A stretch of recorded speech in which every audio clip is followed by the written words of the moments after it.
What's up guys, Cinema Buff. We're going to do another series of reviews. So the DCEU has had a little bit of a rocky start. Man of Steel, I'm just going to get this out of the way. I thought it was okay. Batman v Superman, Suicide Squad, Justice League didn't really do so well for me.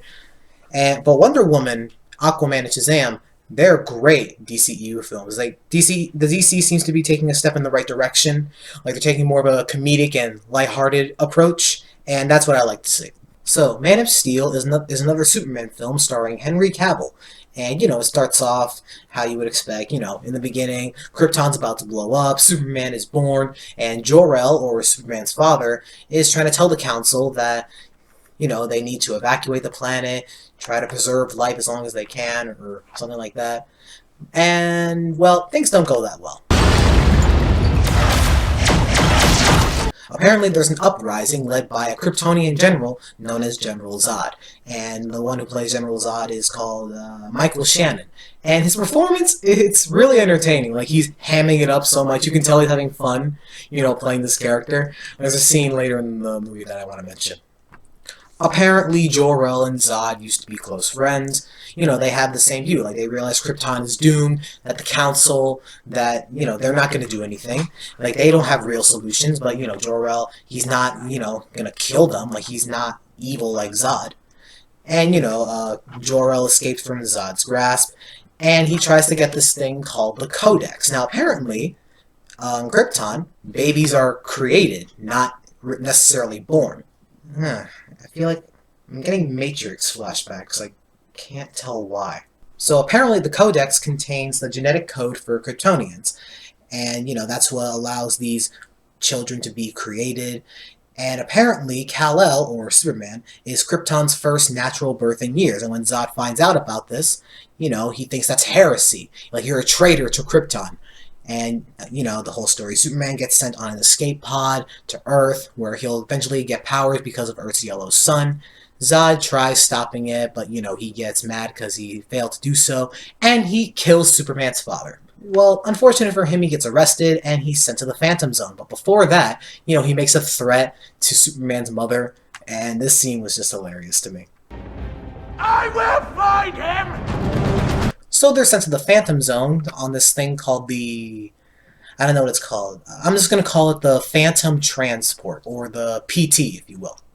And we see Krypton blow up, and Superman is sent to Earth, and, we immediately cut to the future, where apparently he has some sort of secret identity. As we learn later in the film, he ran away from home, he's been running around the globe under, like, false identities. We see him help people, despite, humans not necessarily being the nicest people, and, not necessarily being nice to him, considering he's different.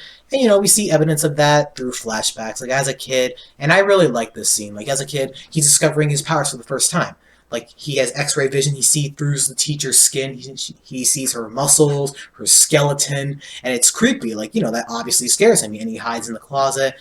His mother is eventually called, she gives some motherly wisdom, and, I like that scene.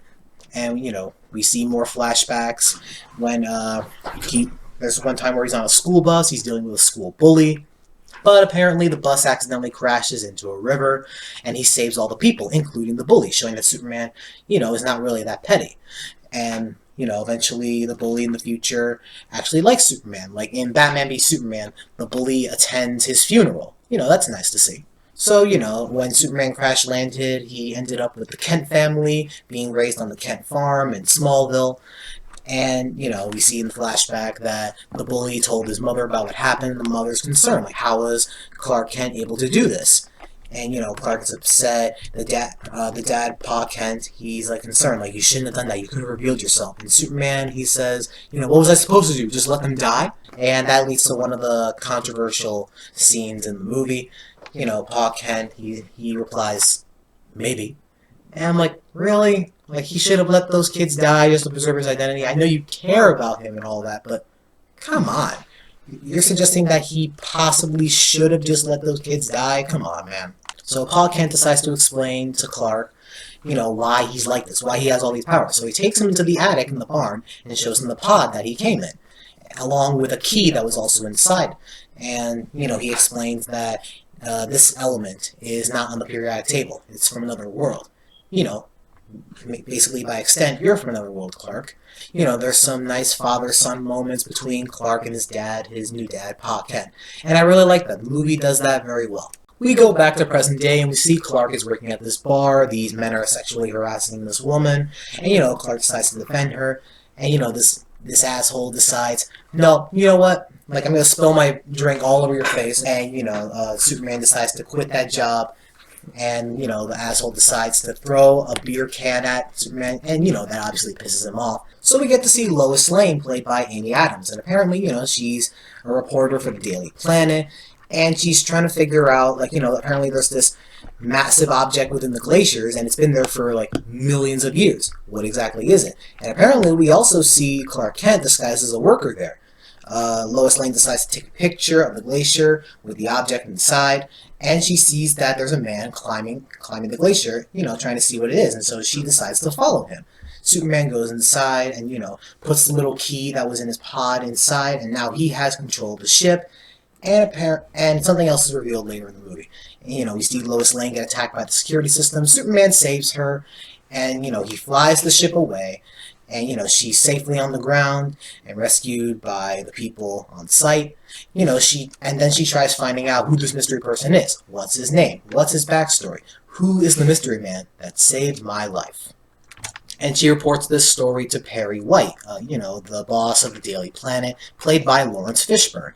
And he denies her story because, it sounds crazy. He says, I can't report this because you might have hallucinated half of it. But she decides to, publish her story anyway. She goes around the world trying to find leads. Meanwhile, we see Superman is on the ship.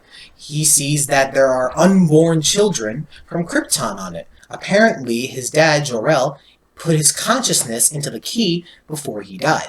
And, Superman's able to talk with him. Jor-El decides to explain to Superman the history of the Kryptonians.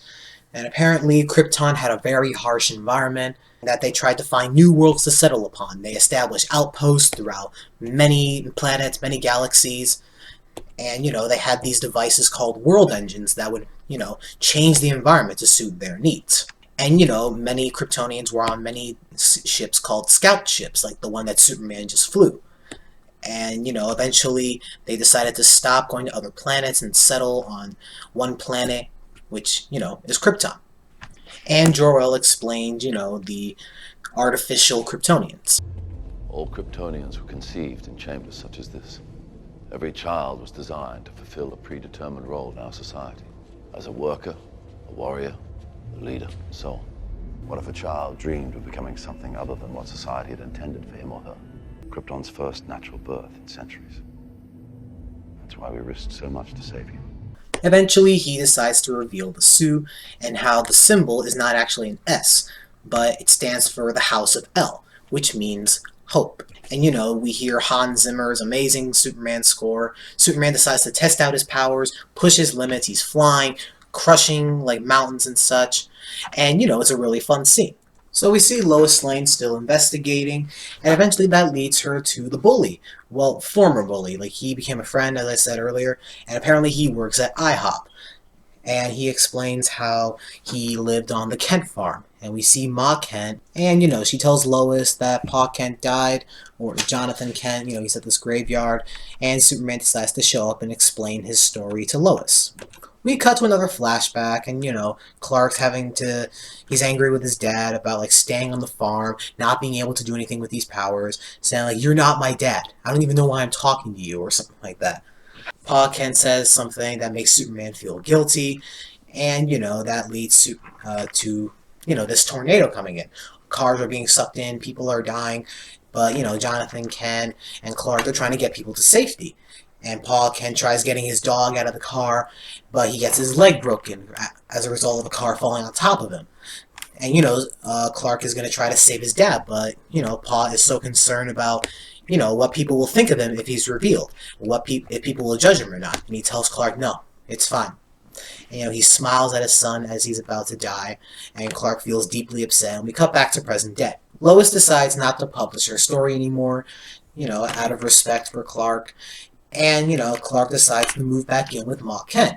Things seem pretty well until the power goes out in multiple cities, and apparently there's a message from a spacecraft, from General Zod. And I really like this scene. There's eerie music, scary noises playing, and, in the beginning, he just repeats, "You are not alone. You are not alone." And, he says that in multiple languages throughout the world. He explains that, one of my civilians from my planet has stayed hidden from you many years. We don't know his intent, but we wish that you would return him to us, or this planet will suffer, or something like that. The power comes back on, and people are wondering, who is this Kal-El? Why has he stayed hidden? What is his reasoning? The FBI tracked down Lois Lane, and eventually Superman decides to go to the military and surrender himself. He explains to the military that they're not a threat, and the military explains, well, you can't blame us for trying to take precautions. And, eventually Zod comes down, and his second-in-command, Feora, decides to get Superman and Lois Lane. Zod explains to Superman that after Krypton was destroyed, they didn't get sent to the Phantom Zone as a result of that. And, they were shocked at their planet being destroyed. Their people are dead. They're the last remaining Kryptonians. So they decided to use the Phantom Drive to travel to Kryptonian outposts that were abandoned. They tried to find life, and they found nothing. So they gathered a bunch of armor and weapons, and they even got a world engine. And apparently, when Superman activated the scout ship, and that was deactivated in the glaciers, that sent a distress signal to General Zod's ship. And that's how they managed to get to Earth. Zod explains that they're going to create a new Krypton. All the humans will be wiped out, and, the Kryptonians will thrive once again. So apparently, after Jor-El stole the Codex, he put it in Kal-El, or Superman's pod.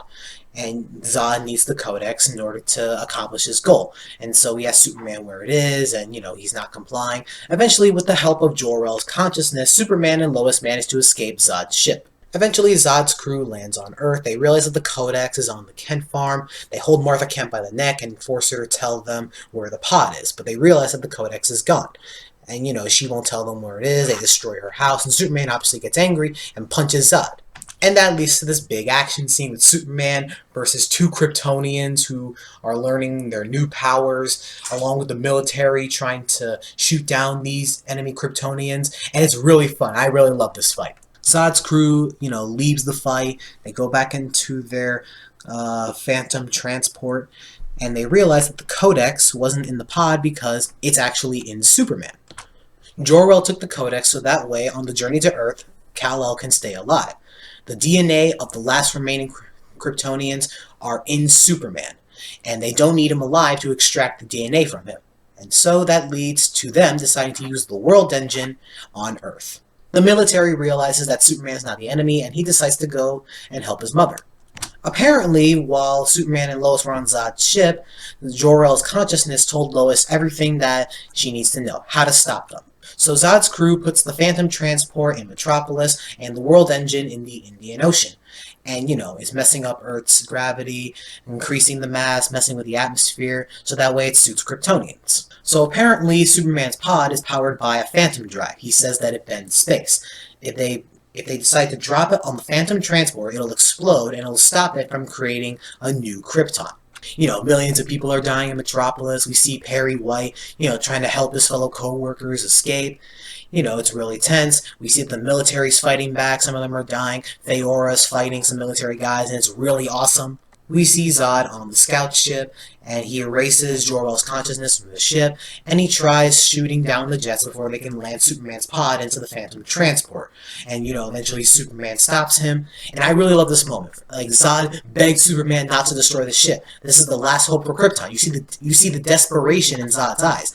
And then we see Superman choose the humans, his new family, over his old family. And I really love this moment. If you destroy this ship, you destroy Krypton! Krypton had its chance! So the World Engine and the Phantom transport are destroyed, and so is the scouter ship. Everyone seems alright. But then Zod, he's pissed off at Superman.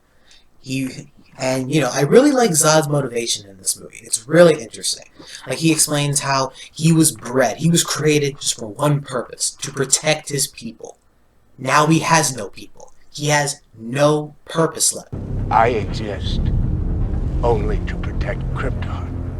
That is the sole purpose for which I was born. And every action I take, no matter how violent, is for the greater good of my people. And now, I have no people. That is what you have taken from me. That was the only thing he was created for. The only thing that he was built to do. What is he supposed to do now? And so he decides to take that out on Superman, and he swears to kill off every last human in spite of Superman. Eventually, there's this big fight between Superman and Zod, and it's really fun, has some memorable shots. You know, it's really fun to watch, but there's a little bit of a problem. There's like very little instances where Superman, like, he's very reckless. Maybe that's what they were going for, but it doesn't really work for me. There's some instances where buildings get destroyed and he doesn't even attempt to try to save people. Like there's this one part where Zod pushes a truck full of fuel and Superman just, flies past it, like flies above it. And it explodes. The building behind him explodes. He just looks at it and then Zod punches him in the back or something. Like he doesn't even attempt to try to save anyone who might be in there? Really? Eventually they go up into space to the satellite and we see a Wayne Enterprises logo hinting at Batman in the DCEU. Either Zod or Superman, I don't know, pushes the satellite down into the atmosphere and it, breaks into a million pieces and it falls down to Metropolis. Superman is angry at Zod. He's holding him like this and they both crash into a train station. Many people are running away and, Superman has Zod in a headlock and Zod says that if you love these people so much, you can mourn for them. And Zod's about to kill his family. Superman is begging him to stop. He decides to snap Zod's neck. I'm not kidding. He fucking snaps Zod's neck. And a bunch of people say that, like, why couldn't he just flown him out of there? Well, Zod made it clear he was not going to stop until he made Superman suffer, killing every last human. And Superman knows that Zod, can easily beat him. He said earlier that he was bred to be a warrior. He's trained for years. This was a very controversial moment in the film that, people didn't really like. And honestly, I actually like this moment. It's a moment of character growth. Superman, he has shown that he is willing to do anything to keep the lives of these humans safe. And, he doesn't want to kill anyone, but Zod's made it clear he will not stop. And Superman felt like he had to take the necessary course of action. And, he obviously is affected by that deeply.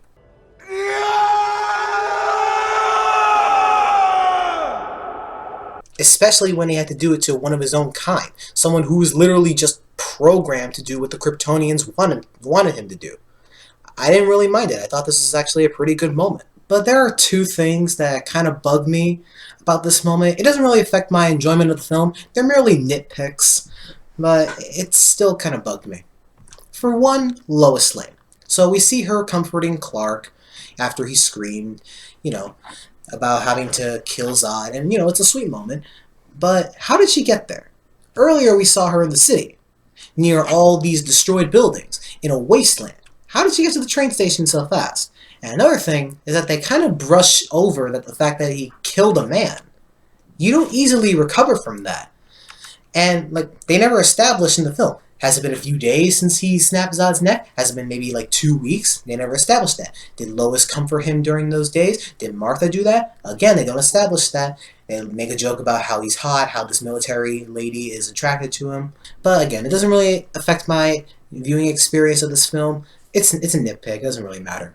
So Superman decides to get a job so he can lay low and have, he has a secret identity so no one suspects him of being Superman. And he decides to become a reporter for the Daily Planet. And, Lois greets him, and we get a nice little joke / heartwarming moment. She says, "Hi, welcome to the planet." And the film ends there. So that's Man of Steel. Not a perfect film, but it's a great start to the DCEU. I like the character of Superman. General Zod was a great villain. Hans Zimmer's Superman score was great. Jor-El was a pretty great character as well.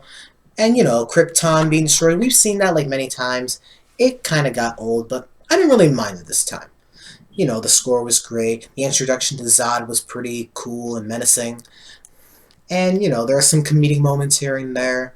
The battles, they handled pretty well. So overall, it's a pretty solid film. I would give this movie a 7 out of 10. So, that's the DCEU's first installment of their cinematic universe. Now, surely with a movie like this, being great and all, surely the next 2 films are going to be awesome as well, right?